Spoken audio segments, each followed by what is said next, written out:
لا حول ولا قوة إلا بالله العلي العظيم أعوذ بالله من الشيطان الرجيم بسم الله الرحمن الرحيم الحمد لله الذي هدانا لهذا وما كنا لنهتدي لولا أن هدانا الله لقد جاءت رسل ربنا بالحق والصلاة والسلام على سيد الأنبياء والمرسلين خاتم النبيين طه وياسين سيدنا نبينا وشفيعنا حبيب قلوبنا وطبيب نفوسنا وأولنا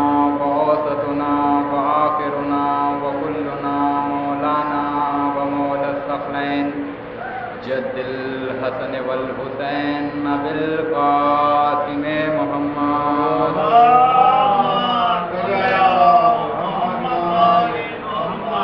وآله الطيبين الطاهرين المنتجبين المظلومين المعصومين الغر الميامين ولعنة الله على أعدائهم أجمعين أما بعد فقد قال رسول الله صلى الله عليه وآله وسلم بسم الله الرحمن الرحيم یا علی انت وشیتک هم الفائزون صلوات پڑھتے باواز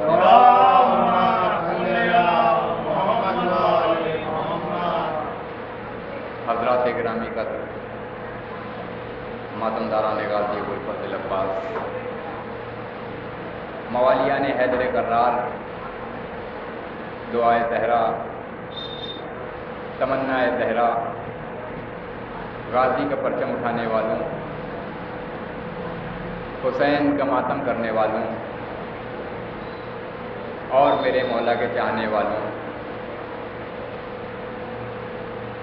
ایک درود پڑھتے حضرت محمد والے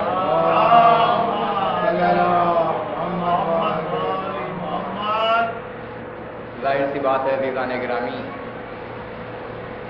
کہ مجلس کوئی طولانی وقت کی مجلس نہیں ہوگی، اس لیے کیونکہ جلوس بھی برآمد ہونا ہے، لیکن قبل گفتگو میں اس خدا کا لاکھ لاکھ شکر ادا کرتا ہوں جس نے اس برس بھی ہماری تقدیروں میں حسین کی فرش ازا لکھا۔ میں اس خدا کا لاکھ لاکھ شکر ادا کرتا ہوں کہ جس نے ہماری آنکھوں کو یوسف اشک عزا سے نوازا، اور ایسے یوسف کہ جن کی جگہ مصر کا بازار نہیں بلکہ زہرا کا رومال ہے۔ عزیزان گرامی، میں اس خدا کا لاکھ لاکھ شکر ادا کرتا ہوں کہ اس نے ہماری صفحات دل کو اور ہماری تقدیروں کو اس طریقے سے سجایا کہ اس نے ہمارے دلوں پر محمد، دھڑکنوں پر علی، سینوں پر حسین اور بازوؤں پر عباس لکھ دیا۔ یہ وہ احسانات عظیم ہے عزیزان گرامی کہ اگر انسان کو عمر جناب نوح میسر ہو اور ایک سجدہ شکر میں زندگی تمام کی جائے تو زندگی تمام ہو جائے گی، حق کے شکر ادا نہ ہوگا۔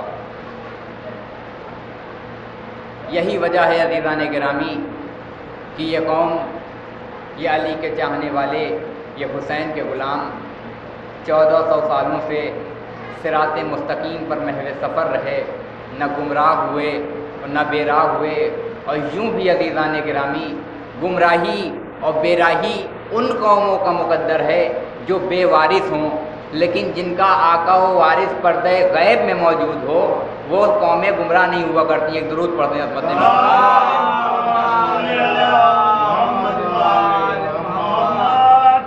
عزیزان گرامی، ارشاد ہو رہا ہے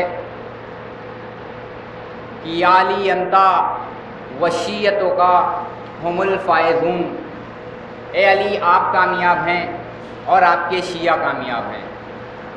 عزیزوں، میں اکثر اپنی مجلسوں میں کہتا ہوں کہ معیار کلام دیکھنے سے پہلے دیکھا یہ جاتا ہے کہ کلام کس کا ہے۔ اس لیے عزیزان گرامی کی کلام کی اہمیت کہنے والے سے ہوتی ہے۔ مثال کے طور پر اگر کلام کسی عام انسان کا ہو تو کلام کی اہمیت کچھ اور ہوگی، اگر کلام کسی عالم کا ہو تو کلام کی اہمیت کچھ اور ہوگی، اگر کلام کسی بچے کا ہو تو کلام کی اہمیت کچھ اور ہوگی، اگر کلام کسی بزرگ کا ہو تو کلام کی اہمیت کچھ اور ہوگی، کلام اگر کسی استاد کا ہو تو اہمیت کچھ اور ہوگی، اگر کسی شاگرد کا ہو تو اہمیت کچھ اور ہوگی، کلام اگر کسی نبی کا ہو تو اہمیت کچھ اور ہوگی، کلام اگر کسی امام کا ہو تو اہمیت کچھ اور ہوگی، لیکن کلام ہے جناب ختم مرسلین کا، وہ ارشاد فرما رہے ہیں کہ یا علی انتا وشیتوں کا ہم الفائزون، اے علی آپ کامیاب ہیں اور آپ کے شیعہ کامیاب ہیں۔ عزیزو کون نبی ارشاد فرما رہا ہے؟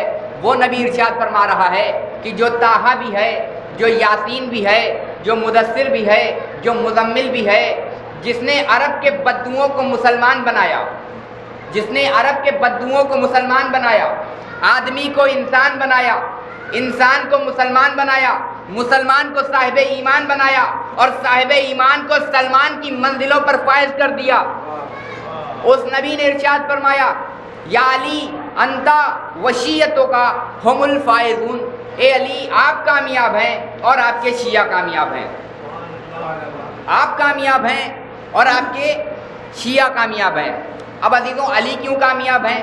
اب میرے اختیار میں یہ تو نہیں کہ میں علی کی کامیابی بیان کروں، لیکن عزیزان گرامی علی کا ذکر کرنا عبادت ہے، لہذا اسی غرض سے میں آپ کے سامنے حاضر ہوں کہ علی کا ذکر کر رہا ہوں۔ عزیزان گرامی ارشاد ہوا کہ یا علی انتا وشیتوں کا ہم الفائزون، اے علی آپ کامیاب ہیں اور آپ کے شیعہ کامیاب ہیں۔ علی کیوں کامیاب ہیں؟ عزیزوں ایک نتیجے تک آپ کو لے جانا چاہتا ہوں کہ رسول جب حکم خدا سے غار کے اندر محفوظ ہو گئے تو غار میں اندر جانے سے پہلے رسول نے یہ حکم دیا کہ دیکھو اندر آنے کی اجازت نہیں ہے۔ رسول کے اس حکم کو دار پر بیٹھی ہوئی ایک مکڑی سن رہی تھی، جیسے ہی رسول کا حکم سنا اس نے دار پر دروازے پر ایک جالا بن دیا، اس لیے تاکہ کوئی اندر نہ جا سکے، کیونکہ پیغمبر کا حکم ہے کہ کوئی اندر نہ آئے، لہذا مکڑی نے ایک جالا بن دیا۔ اب ادھر جالے کا بننا تھا کہ ادھر جبرائیل نازل ہوئے، چاہتے ہیں کہ غار کے اندر داخل ہو جائیں کہ ایک آواز آئی جبرائیل اندر داخل نہ ہونا، جبرائیل اندر آنے کی کوشش نہ کرنا، اندر جانے کی اجازت نہیں ہے۔ کیا نظریں پھرائیں تو کیا دیکھا کہ دروازے پر بیٹھی ہوئی ایک مکڑی یہ آواز دے رہی ہے کہ اے جبرائیل اندر نہ جانا، اندر جانے کی اجازت نہیں ہے۔ ایک مرتبہ جبرائیل نے سوال کیا بے نیازی کے ساتھ کہ یہ جبرائیل اے مکڑی تو اس جالے کے ذریعے جبرائیل کو اندر جانے سے روکے گی؟ کہا میں اس جالے کے ذریعے تمہیں اندر جانے سے روکوں گی۔ کہا اگر کوئی پرندہ اس جالے کے قریب سے بھی گزرے گا تو اس کے پنکھوں کی ہوا سے یہ جالا ٹوٹ جائے گا۔ کہ جبرائیل اگر بات ایسی ہے تو کوشش کر لو۔ اب جب جبرائیل نے کوشش کی، ایک مرتبہ اپنے ہاتھوں کو مکڑی کے جالے پہ مارا لیکن جالا نہیں ٹوٹا۔ کئی مرتبہ کوشش کرنے کے بعد جبرائیل 2 قدم پیچھے ہٹے، اور 2 قدم پیچھے ہٹنے کے بعد ایک مرتبہ آواز دی یا علی مدد، اور چاہتے ہیں کہ جالے کو توڑ دیں۔ ادھر مکڑی نے آواز دی کہ جبرائیل ٹھہر جاؤ، اس نام کو لے کے یہ جالا نہ توڑنا۔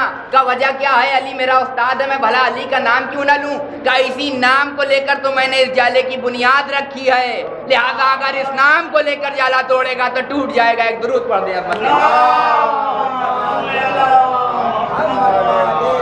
میں نے اسی نام کو لے کر تو اس جالے کی بنیاد رکھی ہے، لہذا اس نام کو لے کر اگر جالا توڑے گا تو یہ جالا ٹوٹ جائے گا۔ عزیزو اب اس سے اندازہ لگائیے کہ جس کے نام کی تاثیر اتنی ہو اس کی ذات کی تاثیر کتنی ہوگی۔ ایک درود پڑھتے ہیں عظمت محمد علی کامیاب ہیں اور علی کے شیعہ کامیاب ہیں۔ یا علی آپ کامیاب ہیں اور آپ کے شیعہ کامیاب ہیں۔ کیوں کامیاب ہیں مولا کائنات؟ کیا وجہ ہے مولا کائنات کامیاب ہیں؟ عالم اہل سنت اپنی کتاب حیات الحیوان میں لکھ رہے ہیں، صاحب حیات الحیوان لکھتے ہیں کہ مولا کائنات اپنے بڑے بیٹے امام حسن کے ساتھ ایک باغ سے گزر رہے تھے۔ ایک مرتبہ چلتے چلتے ایک مقام پر ایک قبر نظر آئی۔ امام نے سوال کیا اے بیٹا حسن جانتے ہو یہ قبر کس کی ہے؟ امام حسن نے مسکراتے ہوئے جواب دیا بابا جان آپ ابو تراب ہیں، مجھ سے بہتر جانتے ہیں، آپ بتائیے یہ قبر کس کی ہے؟ ایک مرتبہ مولا کائنات نے بیٹے کی طرف دیکھا، فرمایا اے بیٹا حسن یہ قبر سلیمان ابن داؤد کی ہے، جو دنیا میں نبوت کے ساتھ ساتھ بادشاہت بھی کیا کرتے تھے، ایک مرتبہ امام حسن نے مولائے کائنات کی طرف دیکھا، کہا اے بابا جان کیا اچھا ہوتا اگر میں سلیمان کو دیکھ سکتا، کیا اچھا ہوتا اگر میں سلیمان کی زیارت کرتا۔ مولائے کائنات نے آواز دی اے بیٹا حسن تم ابو تراب کے فرزند ہو، اس میں تو کوئی بڑی بات نہیں۔ ایک مرتبہ ابو تراب نے تراب کو اشارہ کیا، تراب شک ہوئی، کہا اے بیٹا حسن دیکھو یہ سلیمان ابن داؤد ہیں جو دنیا میں بادشاہت کے ساتھ ساتھ نبوت بھی کیا کرتے۔ درود پڑھتے ہیں۔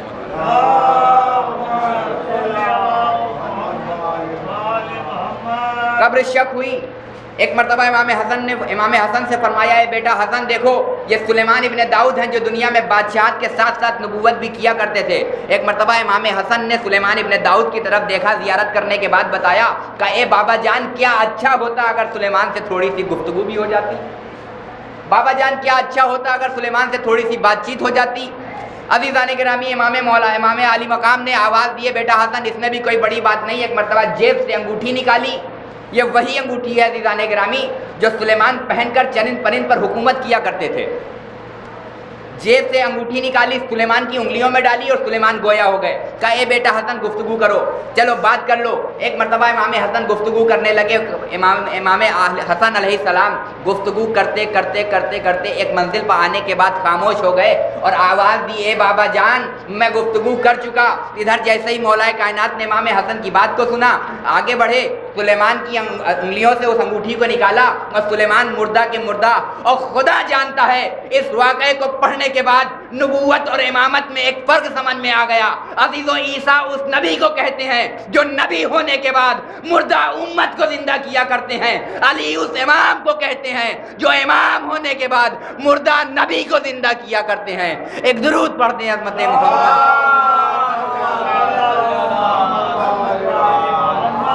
علی اس امام کو کہتے ہیں جو امام ہونے کے بعد مردہ نبی کو زندہ کیا کرتے ہیں۔ عزیزان گرامی میرے اختیار میں تو نہیں ہے کہ میں علی کی کامیابی بیان کروں، لیکن کوشش کر رہا ہوں کہ کچھ باتیں آپ تک پہنچا سکوں۔ مولائے کائنات ہیں، شب ہجرت کا منظر ہے اور بستر رسالت پر امام عالی مقام لیٹے ہوئے ہیں۔ بستر رسالت پر شب ہجرت، ایک درود پڑھ دے حضرت محمد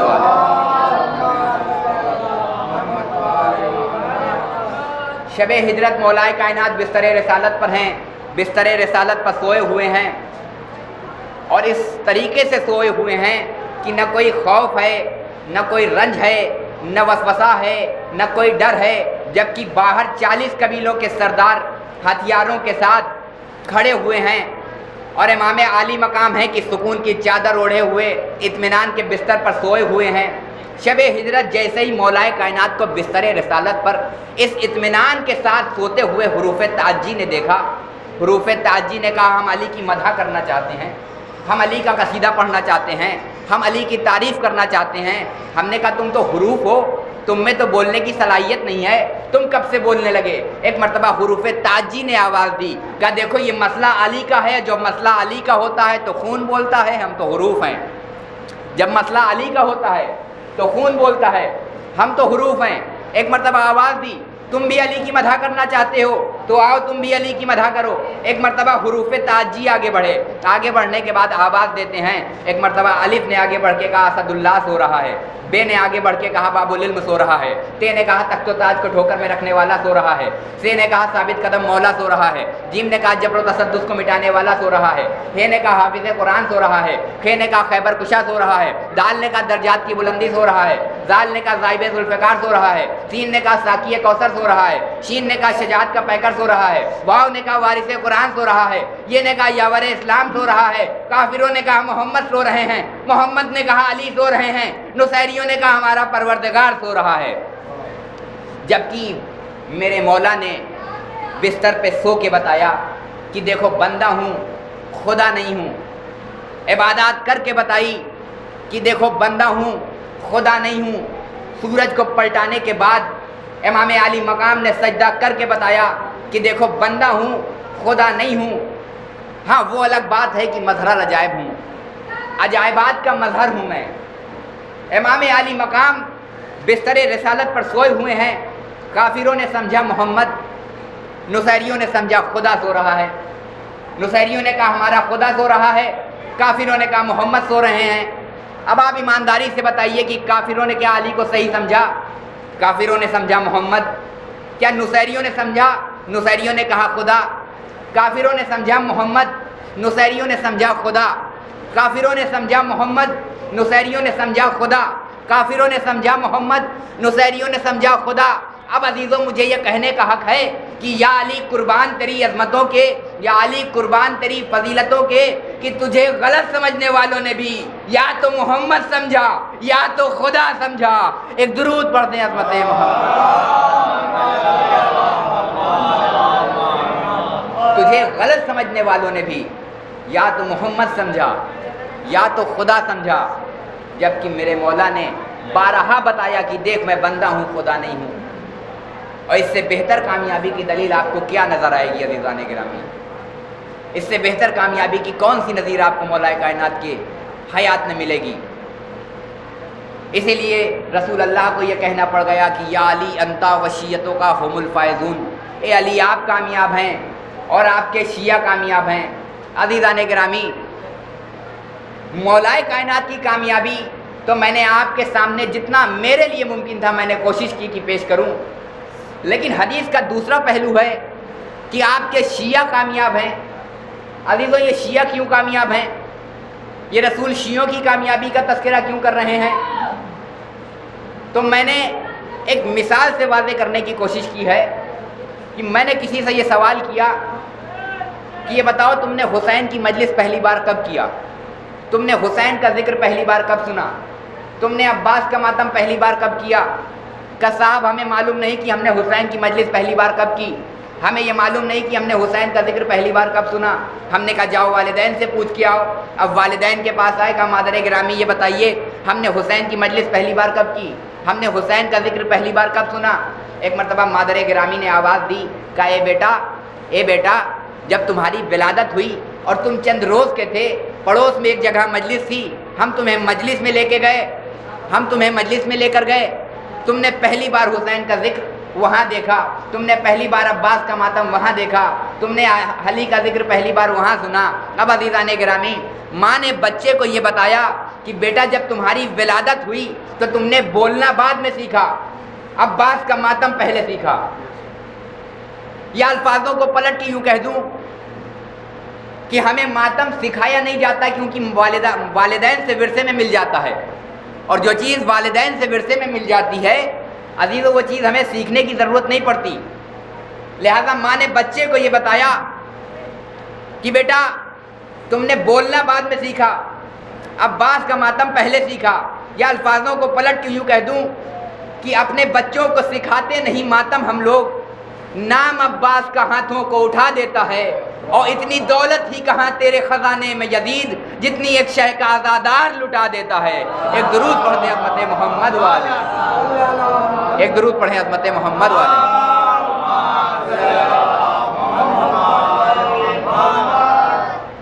ماں نے بچے کو یہ بتایا کہ جب تمہاری ولادت ہوئی تھی تو تم ولادت سے ہی حسین کا ذکر کرنا سیکھ گئے، تم نے حسین کا ماتم کرنا سیکھ لیا۔ اب عزیزان گرامی میں یہاں پر بیٹھے ہوئے اس مجمع سے سوال کروں گا کہ یہ بتائیے آپ کی عمر کیا ہو گئی ہے؟ تو کوئی یہاں 20 سال کے عزادار بھی ہوں گے، 50 سال کے بھی عزادار ہوں گے، اور ڈھونڈنے سے ہی صحیح 70-80 والے بھی آپ کو مل جائیں گے۔ یعنی ولادت ہوئی تھی تب سے حسین کا ذکر اور حسین کا ماتم ہو رہا ہے۔ یہ 50 سال 70 سال اور 80 سال کی عمر ہو گئی لیکن ابھی تک حسین کا ذکر کیے جا رہے ہیں۔ سوال یہ اٹھتا ہے کہ حسین کا ذکر کرتے کیوں ہیں، حسین پر گریہ کرتے کیوں ہیں؟ آواز یہ آئے گی کہ قبلہ ہم حسین کا ذکر اس لیے کرتے ہیں، حسین کا گریہ اس لیے کرتے ہیں تاکہ حسین کے گریہ کا حق ادا کر دیا جائے، تاکہ حسین پر رونے کا حق ادا کر دیا جائے۔ تو ولادت ہوئی تھی تب سے حسین کا ذکر ہو رہا ہے، حسین پر گریہ ہو رہا ہے۔ یہ 80-85 برس کی عمر ہو گئی، حسین پر گریہ کیے جا رہے ہیں، کیا حسین پر رونے کا حق ادا کر دیا؟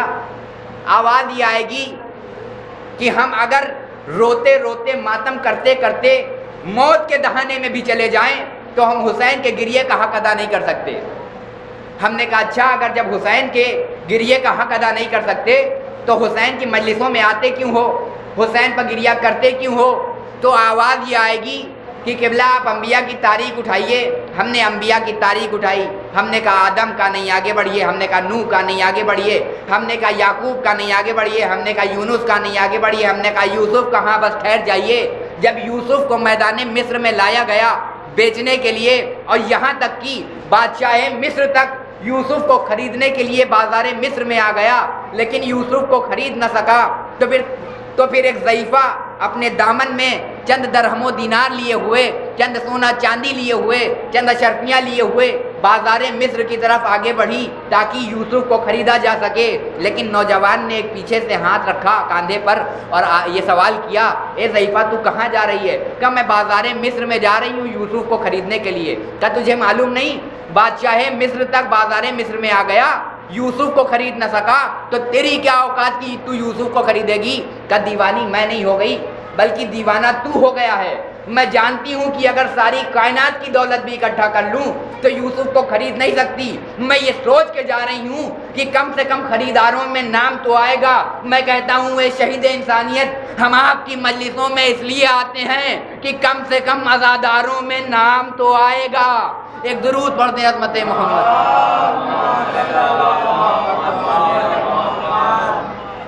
ایک اور درود پڑھیں عظمت محمد۔ عزیزان گرامی، میں نے گفتگو کو تمام کیا، یہی وجہ ہے کہ رسول اللہ کو یہ فرمانا پڑ گیا کہ یا علی انتا وشیتوں کا ہم الفائزون، اے علی آپ کامیاب ہیں اور آپ کے شیعہ کامیاب ہیں۔ عزیزان گرامی، جب انسان معرفت کی منزلوں تک پہنچ جاتا ہے تو اس حدیث کے دائرے میں آ جاتا ہے کہ آپ کے شیعہ کامیاب ہیں۔ عزیزان گرامی، یہ مجلس جلوس کی مجلس ہے اور ابھی جلوس برآمد ہونا ہے، دو شبیہیں برآمد ہوں گی۔ آپ کے سامنے تابوت علی اکبر کی زیارت بھی ہوگی اور شبیہ ذوالجناح کی زیارت بھی ہوگی۔ بہت مختصر وقت میں شبیہوں کی زیارت کرانی ہے۔ امام حسین کربلا کے میدان میں آئے اور آنے کے بعد دین کو بچانے کے لیے امام حسین نے کیسی کیسی قربانیاں پیش کی۔ کبھی ننھے سے علی اصغر کی قربانی، کبھی بہنوں کی چادر کی قربانی، کبھی علی اکبر کی قربانی۔ عزیز و حسین قربانی پہ قربانی، پے در پے قربانی پیش کرتے رہے۔ وہ منزل بھی آ گئی کہ لیلا کا گیسوؤں والا امام حسین کی خدمت میں آیا، اے بابا جان، اے بابا جان، اب مجھے مرنے کی اجازت دیجیے، اے بابا جان مجھے اذن وغا دیجیے، اے بابا جان مجھے میدان میں جانے کی اجازت دیجیے، اے بابا جان مجھے لڑنے کی اجازت دیجیے۔ ایک مرتبہ امام حسین نے فرمایا، اے بیٹا علی اکبر، اے بیٹا علی اکبر، تم تو میرے نانا کے آئینہ دار ہو۔ جب میرا دل کرتا ہے کہ میں اپنے نانا کی زیارت کروں تو میں تمہیں دیکھ لیتا ہوں، میرے دل کی تمنا پوری ہو جاتی ہے۔ اے علی اکبر بتاؤ میں تمہیں مرنے کی اجازت کیسے دوں؟ ہاں اگر تم نے ارادہ کر لیا ہے تو جاؤ، پہلے خیمے میں جاؤ، زینب سے اجازت لے کر آؤ جس نے 18 برس تمہیں نازوں سے پالا ہے۔ ایک مرتبہ علی اکبر بہن پھوپھی زینب کے پاس آئے، پھوپھی زینب کے پاس آنے کے بعد اجازت طلب کی۔ عزیزوں جناب زینب سے بھی اجازت مل گئی۔ میں نے مصائب کو مختصر کیا، جناب زینب سے بھی اجازت مل گئی۔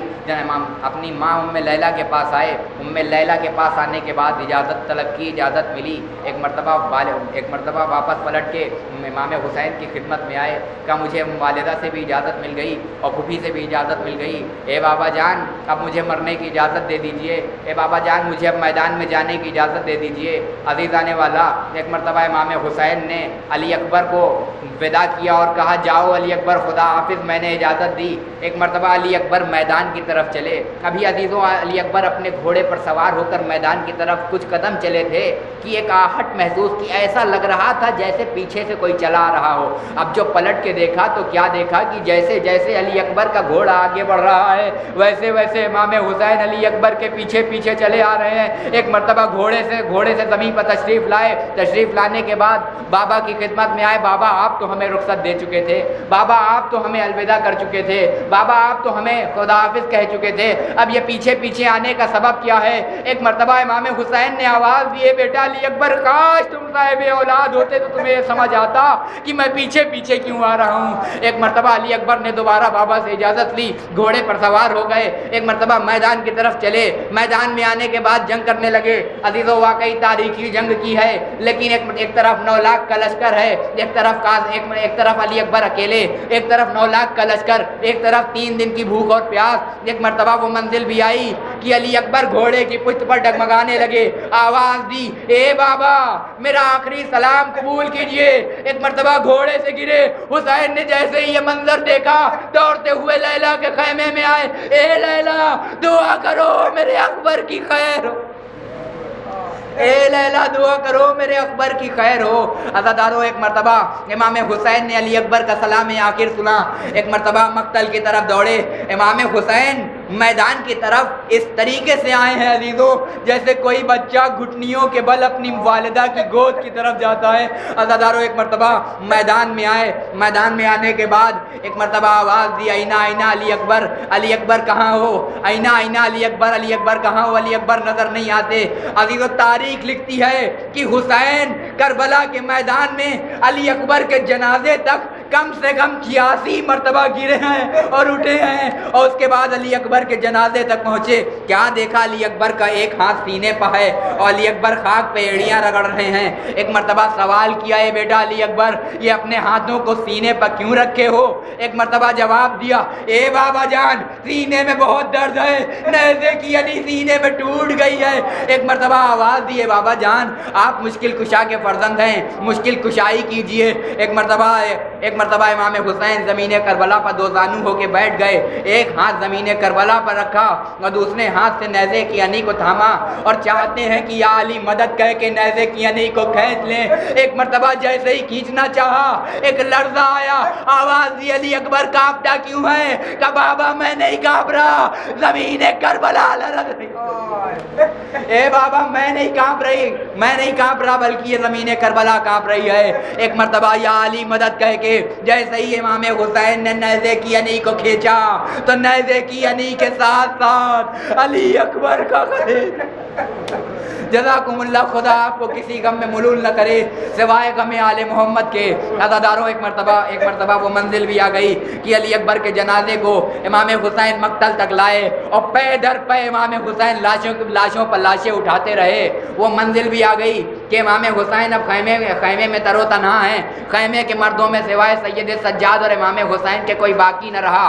تو ایک منزل وہ آئی کہ امام حسین در خیمہ پہ آئے, بیویوں کو آواز دی, یا زینب ام کلثوم علیک منی سلام. اے زینب ام کلثوم تم پر حسین کا آخری سلام, حسین کا آخری سلام.